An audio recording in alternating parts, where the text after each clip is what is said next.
sur chacun d'entre nous ce matin. Shalom, shalom dans nos différentes maisons, shalom dans tout ce que nous faisons. Et nous sommes dans la joie de commencer cette nouvelle classe. Ce matin, je vais vous parler des coups de la vie, les coups que nous recevons dans la vie. Il y a un texte que j'aimerais qu'on voie ensemble dans le 2 Corinthiens plutôt, chapitre 11. On va prendre 3 versets. Sont-ils ministres de Christ? Je parle à un homme qui extravage. Je le suis plus encore par les travaux, bien plus par les coups, bien plus par les emprisonnements, bien plus souvent en danger de mort. 5 fois, j'ai reçu des Juifs 40 coups moins 1. 3 fois, j'ai été battu de verge. 1 fois, j'ai été lapidé. 3 fois, j'ai fait naufrage. J'ai passé 1 jour et 1 nuit dans l'abîme. Fréquemment en voyage, j'ai été en péril sur des fleuves, de la part des brigands, en péril de la part de ceux de ma nation, en péril de la part des païens, en péril dans les villes, en péril dans le désert, en péril sur la mer, en péril même parmi les faux frères. J'ai été dans le travail et dans la peine, exposé à de nombreuses veilles, à la faim et à la soif, à des jeûnes multipliés, au froid et à la nudité. Il ajoute au verset 28, et sans parler d'autre chose, je suis assiégé chaque jour par les soucis que me donnent toutes les églises. Quand nous lisons un tel texte, ça doit nous interpeller. Ici, il s'agit d'un homme qui avait la révélation de Dieu. Il s'agit de l'apôtre Paul. Il ne parle pas des exploits qu'il avait fait avec le Seigneur. Il ne parle pas des églises qu'il avait implantées. Il ne parle pas de ses comptes en banque. Il ne parle pas de tout ce qu'il a reçu de la part de Dieu. Il ne parle pas de ses voyages missionnaires, etc., etc. Mais il parle des coups que cet homme avait reçus de la part de Dieu, de la part des frères et sœurs. Et vous savez, nous pensons que quand on est dans le Seigneur, ou bien quand on est dans le ministère, on n'aura plus de problèmes. Cet enseignement n'est pas biblique. Quand on pense qu'on est dans le Seigneur, tout sera facile pour nous. Ou même encore, il y a des gens qui pensent qu'ils ont des problèmes parce qu'ils ont péché. Non, mes bien-aimés. L'apôtre Paul énumère les choses qui l'ont marqué. C'est un témoignage des choses difficiles par lesquelles il était passé. Il y a très peu de gens qui me suivent ce matin qui peuvent prétendre qu'ils ont vécu ou ils sont en train de vivre ce que l'apôtre Paul a vécu. Prendre conscience que quand on est un appelé de Dieu, quand on est un enfant de Dieu, nous devenons la cible préférée du diable. Les gens du monde, entre guillemets, semblent avoir une vie sans problème parce qu'ils n'ont pas d'ennemi. Mais nous avons un ennemi qui est le diable. Et si l'apôtre Paul parle de toutes les difficultés par lesquelles il était passé. Il dit qu'il avait reçu 40 coups moins 1. En d'autres termes, il avait reçu selon la loi romaine 39 coups. Mais ce matin, je vous parlerai des 6 grands coups que chaque serviteur de Dieu peut rencontrer dans sa vie. Le premier coup que nous pouvons rencontrer dans la vie, c'est le coup de la trahison. Être trahi. J'aimerais vous donner un texte dans le livre de Psaume 55, à partir du verset 13. On peut même partir à partir du verset 12. La méchanceté est au milieu d'elle, et la fraude et la tromperie ne quittent point ses places.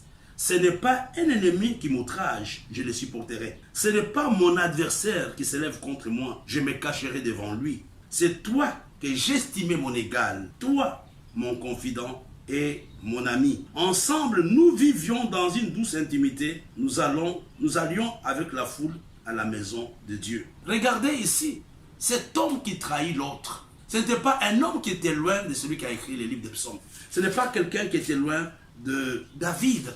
C'est quelqu'un qui vivait avec lui. Lui-même énumère ce que cet homme était. C'était son égal, c'était son confident, c'était son ami. C'est cette personne qui va pouvoir être son traître, qui va être le traître. Et ceci aussi préfigurait un tout petit peu l'histoire de notre Seigneur Jésus. Qu'il avait trahi, c'était l'homme en qui il avait confiance. C'était Judas. Il y a quelques années, j'avais prêché sur Judas. Les gens pensent que Judas n'était pas un homme important dans l'équipe, c'est pas vrai. Judas était un homme que le Seigneur avait premièrement choisi. Deuxièmement, c'était un homme que Jésus aimait. C'est la raison pour laquelle il était responsable de la trésorerie ou de la caisse du ministère de Jésus. Et troisièmement, c'était le seul qui n'était pas du village de Jésus. Ça signifie que Jésus l'aimait. Mais malgré cela, c'est Judas qui l'avait trahi. Le premier coup que tu peux rencontrer dans la vie, c'est le coup de la trahison. Si cela t'arrive, je n'aimerais pas que tu te décourages. C'est un coup qui est normal. Qui avait vendu Joseph? Ce n'était pas ses cousins. C'était les gens qui avaient le même sang que lui. Ce sont ces gens qui l'avaient vendu. qui avait menti à Jacob, qui avait amené Jacob à faire un deuil pour un mort qui n'était pas mort. C'était ses propres enfants. Et la parole de Dieu ajoute quelque part qu'un homme aura pour ennemi les gens de sa maison. Ne sois pas surpris quand cette personne en qui tu as confiance, quand ces collaborateurs sur qui tu t'appuies, arrivent à te trahir. Ce sont des choses qui sont normales. Le premier coup que tu vas rencontrer dans la vie ou dans le ministère, c'est le coup de la trahison. Et quand la trahison arrive, demande que Dieu te soutienne. David n'avait pas été chassé du palais par des ennemis. C'était son propre fils. C'est son propre sang, Absalom, qui va le chasser du palais. C'est son propre sang qui va coucher avec ses concubines, qui va chercher à humilier son père. Depuis la nuit des temps, la trahison existe. Qui avait trahi le Seigneur pour la première fois? C'était Lucifer, son ange. C'est lui qui l'avait créé. Et c'était lui qui l'avait trahi. Je prie ce matin que Dieu guérisse tous ceux-là qui sont blessés parce qu'ils ont été trahis. À cause de la trahison, certains s'arrêtent. À cause de la trahison, certains ont changé le ministère. Mais j'aimerais te dire, mon frère et ma soeur, il faut te ressaisir ce matin. La trahison fait partie de ce que j'appelle les coups du ministère, les coups reçus dans le ministère ou les coups de la vie. Fortifie-toi et marche. Le deuxième coup que nous pouvons rencontrer dans le ministère ou dans la vie, allons dans le livre de Psaume 35. Le livre de Psaume 35, le chapitre là, parle de lui-même. Et vous allez comprendre. À partir du verset 12, on va aller jusqu'au verset 17.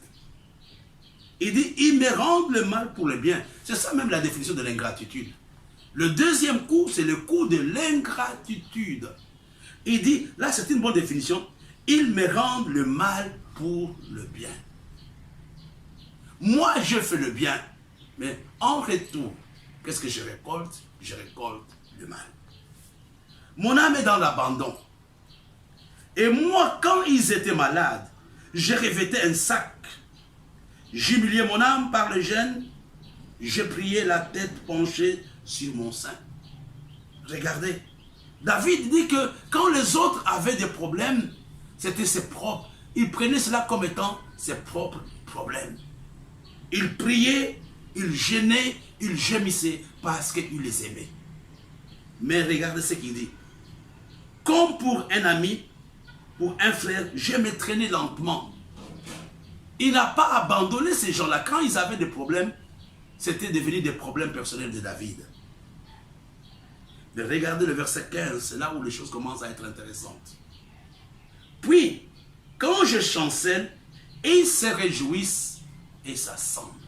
Un homme que tu as aimé, un homme que tu as aidé, mais quand toi tu es dans les problèmes, et qu'est-ce que tu reçois comme récompense? Il se réjouit de ton malheur.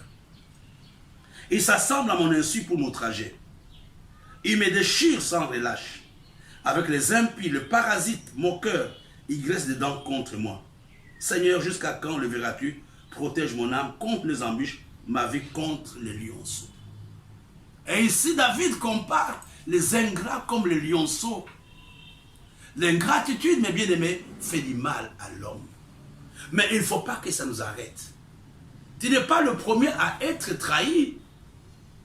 Tu n'es pas le premier à connaître l'ingratitude. Il y a des gens que tu as aidés.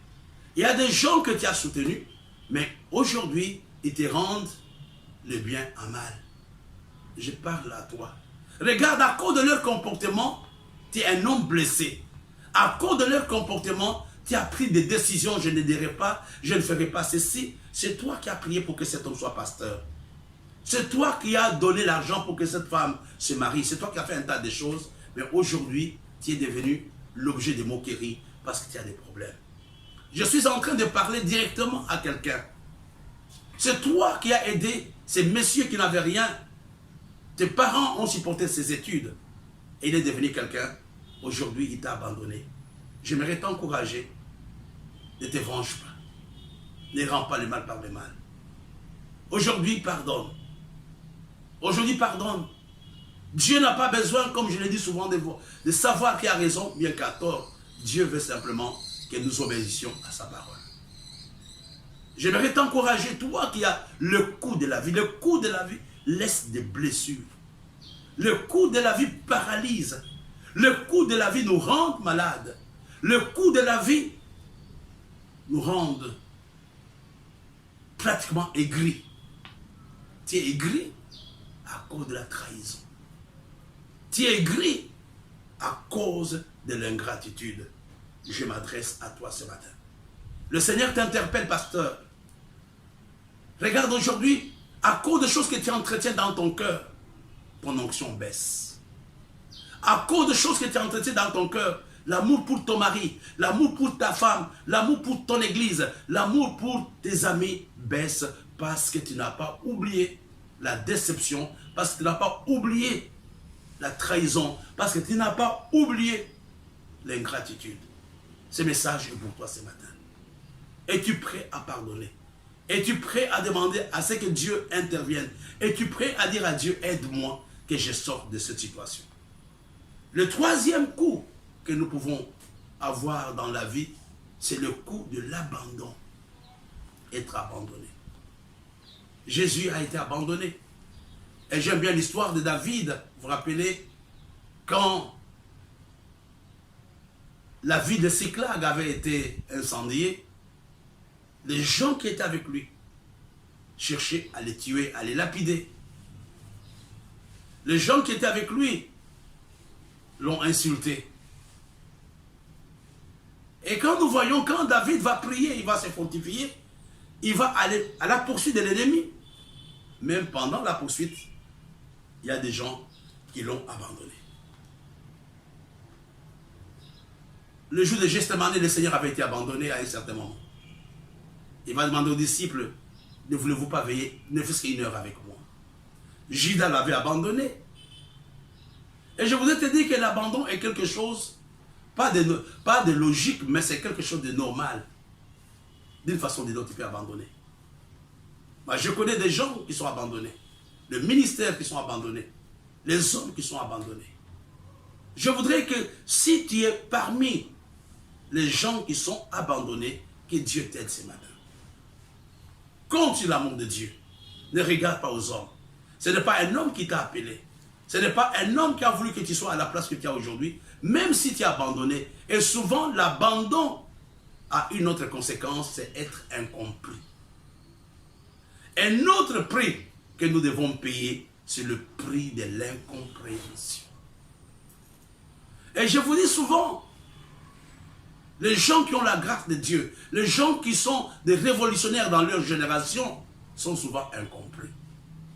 Et ce n'est qu'après leur mort, ce n'est qu'après leur départ, qu'on comprend exactement que cet homme, ce frère, avait raison. Le prix de l'incompréhension. Je voudrais te dire, mon frère et ma soeur, que tu ne peux pas avoir l'unanimité. Tu ne peux pas être aimé par tout le monde. Tu ne peux pas être acclamé par tout le monde. Ne cherche pas à être applaudi par tout le monde. Il y a des gens qui ne te comprennent pas. Je ne cherche même pas à ce que tout le monde me comprenne. Mais il faut chercher simplement que Dieu te comprenne. Et le quatrième prix, le quatrième coup reçu dans la vie, c'est le coup de la méchanceté humaine. Le coup de la méchanceté humaine. Regarde mon frère, ces gens que David avait aidés, il priait pour eux. Ces gens ont fait des complots. David les appelle les lionceaux. Il voulait à tout prix les tuer. C'était la méchanceté humaine qui avait amené le Seigneur à la croix. Les Juifs connaissaient qui était Jésus. Ils le savaient, mais leur cœur était mauvais. Il y a des gens qui te détestent sans raison. Il y a des gens qui préfèrent ton malheur sans raison. Je l'ai dit il y a quelques temps, il y a des gens qui ne sont pas en paix quand toi tu es en paix. Il y a des gens qui ne sont pas en paix quand tu réussis. Ils veulent à tout prix que tu échoues. Dans la méchanceté humaine, mettez tout ce que vous voulez. Mettez la sorcellerie dans la méchanceté humaine. Mettez les calomnies. Mettez la diffamation. mettez les accusations. Ce sont des choses que nous recevons dans la vie. Donc ne sois pas troublé quand tu seras en face de cette méchanceté. Et le 6e coup que nous pouvons rencontrer dans la vie, c'est le coup de l'humiliation. Le Seigneur avait été déshabillé. Il y a des gens qui vont te déshabiller. Peut-être pas physiquement, mais ce qu'ils racontent à gauche, à droite, n'a qu'un seul objectif. Jeter l'opprobre sur ta vie. Jeter l'opprobre sur ton ministère. Jeter l'opprobre sur tes relations. Regardez la méchanceté humaine. Les gens vont conseiller Absalom de coucher publiquement avec les femmes de son père, au vu et aussi de tout Israël. J'aimerais ce matin, toi, qui te sens humilié, que Dieu te redonne la gloire que tu avais hier. L'humiliation peut fermer la porte à l'évangile.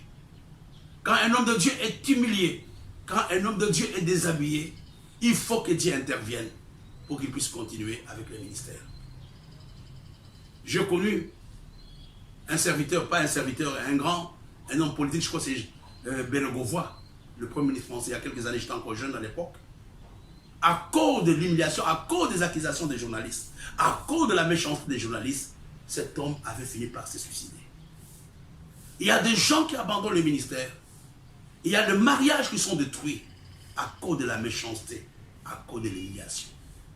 Mais pourquoi Dieu permet toutes ces choses? Il y a 4 choses qui sont importantes. Pourquoi? Donc le processus, j'appelle ça les épreuves. Pourquoi Dieu le permet? La première chose, Dieu veut voir la qualité de sa relation avec lui. C'est par les épreuves que nous pouvons réaliser si nous aimons Dieu ou pas.